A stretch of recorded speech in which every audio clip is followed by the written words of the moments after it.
बच्चों, आप विद्या सेंटर में आपका फिर से स्वागत है। क्लास 10 द्विघात समीकरण का चैप्टर है, बहुत इंपॉर्टेंट चैप्टर है। इस चैप्टर से बोर्ड परीक्षा में विभिन्न प्रश्न आते हैं, लेकिन इन प्रश्नों को कैसे हम सोल्व करें उसका यहाँ पर एक मेथड है जिसकी सहायता से हम उसको पता करते हैं कि कोई भी जो इक्वेशन है उसको हमें सोल्व करना है या नहीं करना है। तो उनको पता करने के लिए जो द्विघात समीकरण का हमारा जो व्यापक रूप है वो हमारा ax² + bx + c होता है। क्या होता है व्यापक रूप? किसी भी द्विघात समीकरण का जो व्यापक रूप है ax² + bx + c, जहाँ a 0 ना हो और a b c क्या है, पूर्णांक होने चाहिए। ठीक है, तो इसी से इक्वेशन बन जाती है। तो सबसे पहले जो इक्वेशन होती है, जो समीकरण होती है, उसके हम मूल पता कर लेते हैं, यानी कि जो मूल हैं उनकी प्रकृति पता करते हैं कि मूल बराबर आएंगे, पूर्ण वर्ग आएंगे या माइनस के आएंगे, तो काल्पनिक हो जाएंगे। ये तीन मेथड है, फॉर्मूलेज है, मैं अब लिखूंगा। तो जैसे हमारी द्विघात समीकरण है ax² + bx + c = 0 के मूलों की प्रकृति, तो प्रकृति हम यहाँ बताएंगे। तो सबसे पहले एक फॉर्मूला है d विविधकर कहते हैं, उसे लिखते हैं d², यानी d होता है b² - 4ac। यदि इसकी जो वैल्यू है क्या आ जाए, > 0, यानी 0 से बड़ी या बराबर आ जाए। चलो 0 से बड़ी ही मान लेते हैं हम, ठीक है। 0 से बड़ी आ जाए और कैसे आ जाए, पूर्ण वर्ग आ जाए, पूर्ण वर्ग। तो पूर्ण वर्ग समझ रहे हो, पूर्ण वर्ग कैसा होगा, 0 से बड़ा आ जाए और पूर्ण वर्ग आ जाए। पूर्ण वर्ग समझते हो?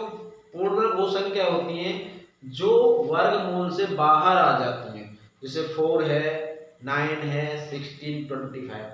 तो 4, 9 और 16, 25, 49 ऐसी संख्याएं वर्गमूल से बाहर आ जाती हैं, उनको पूर्ण वर्ग कहते हैं। तो इस स्थिति में जो हमारा मूल होंगे, जो क्या होंगे, मूल, नंबर फर्स्ट है, मूल कैसे होंगे, मूल होंगे वास्तविक। कैसे होंगे, वास्तविक होंगे और परिमेय होंगे। कैसे होंगे, परिमेय हो जाएंगे, ठीक है। अब ये कंडीशन तो वास्तविक और परिमेय होंगे। और यदि पूर्ण वर्ग ना आए, पूर्ण वर्ग नहीं आए, तो कैसी कंडीशन होगी, जब पूर्ण वर्ग नहीं आएंगे तो उस कंडीशन में क्या हो जाएंगे, अपरिमेय। अपरिमेय कब होंगे, पूर्ण वर्ग नहीं, यदि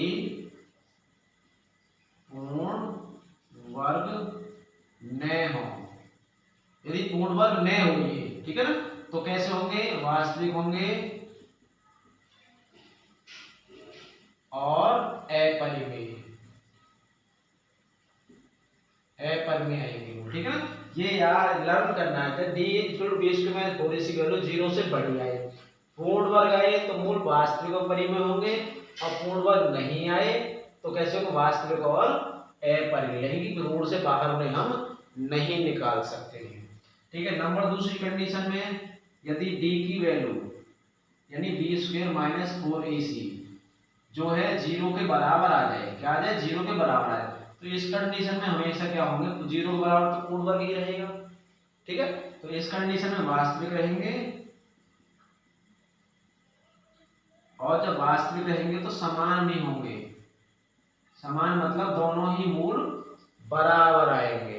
जब इसका आंसर b² + 4ac का आंसर 0 हो जाएगा, तो वो कैसे हो जाएंगे, बराबर हो जाएंगे, ठीक है। अब हम चलते हैं नंबर थर्ड पॉइंट पर। जो d की वैल्यू है यानी कि b² - 4ac वो लेस देन आ जाए 0 से, क्या आ जाए, 0 से छोटी आ जाए।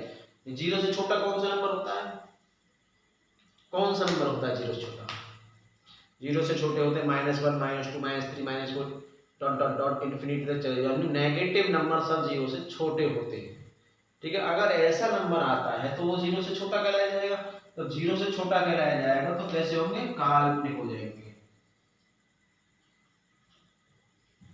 क्या हो जाएंगे, काल्पनिक। मूल जो है वो काल्पनिक हो जाएंगे और इस काल्पनिक की कंडीशन में हम किसी भी इक्वेशन को सोल्व नहीं करेंगे। ठीक है, अब इसी के अकॉर्डिंग मैं तुम्हें एक यहाँ पर उदाहरण देता हूँ। तीनों ही कंडीशन को लर्न करना है यानी याद करना है।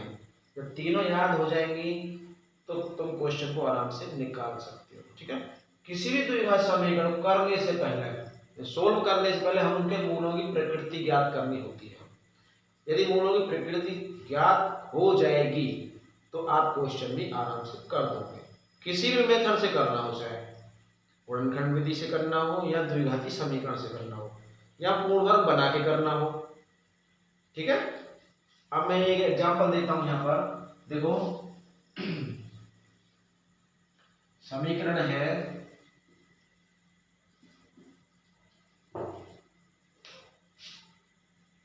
2x² प्लस 3x और -2 लिख देना। ठीक है, ये हमारी समीकरण है पूरी। क्लियर, ये 0 लगा दिया। अब ये समीकरण के हमें पहले तो मूल पता करने हैं। ठीक है, जब मूल पता करेंगे उसके बाद ही इसको हल करेंगे। क्यों? यदि मूल मानो काल्पनिक आ गए तो तुम गुणनखंड करते फिरोगे, पता ही चले गुणनखंड होंगे ही नहीं, इसके कर ही नहीं पाओगे अगर काल्पनिक आ जाएंगे तो यहाँ पता करेंगे। देखो, लिखेंगे समीकरण की तुलना, समीकरण की तुलना। ये जो हमारी समीकरण है द्विघात वाली, ax² plus bx plus c बराबर 0 से करने पर, अब a कितना है यहाँ पर देखो, तुलना करेंगे तो a की वैल्यू सीधी सीधी 2 दिखाई देगी, 2 लिख देंगे। b की वैल्यू 3 और c की वैल्यू -2। अब इनकी मूलों की प्रकृति निकालेंगे तो b² माइनस 4ac का मान निकालना पड़ेगा। यानी b का मान है 3 का स्क्वायर -4 गुणा 2 गुणा माइनस का 2, c का मान है 3 3 9 हो गए और 4 दूनी 8 दूनी प्लस के 16 और 9 होते हैं 25। अब 25 कैसा नंबर है? 25 हमारा 0 से बड़ा है और पूर्ण वर्ग भी है ना पूर्ण वर्ग, क्योंकि ये जो है रूट से बाहर आ जाएगा। पूर्ण वर्ग है तो अब मूल कौन से होंगे? पहली कंडीशन पे चले जाएंगे, इसके मूल सीधी सीधी बात है वास्तविक होंगे और परिमेय होंगे, क्योंकि ये 25 पूर्ण वर्ग है। तो लिख देंगे यहाँ पर मूल वास्तविक व परिमेय होंगे। अब इसको तुम किसी भी मेथड से सोल्व कर सकते हो, चाहे तो द्विघाती मेथड लगा दो या गुणनखंड लगा दो या पूर्ण वर्ग लगा दो। तो द्विघाती लगा दे है, आपको मालूम है क्या है फॉर्मूला द्विघाती वाला? द्विघाती वाला है x = -b plus minus root b² - 4ac upon 2a।